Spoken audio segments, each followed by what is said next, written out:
এই যে দেখুন ডিজাইন ব্লাউজটা কেমন করে কেটেছি। উপরে একটা বোতাম দিয়েছি দেখতে ভালো লাগবে বলে।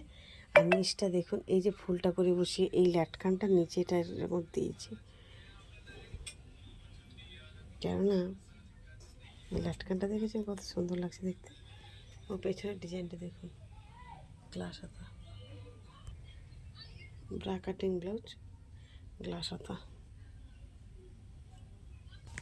এবার এই ব্লাউজটা দেখুন, এটাকে আমি কত সুন্দর করে এই যে,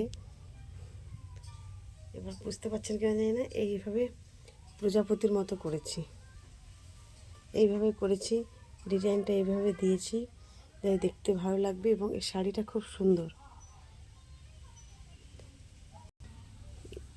গোল গলা, ব্রা কাটিং, হাতেও এরকম করেছি, হাতেও যাতে দেখতে ভালো লাগে। এটা গ্লাস হাতে করেছি, কিন্তু যেহেতু হাতে দেখতে ভালো লাগবে বলে এইরকম সেই প্রজাপতির মতোই দিয়েছি।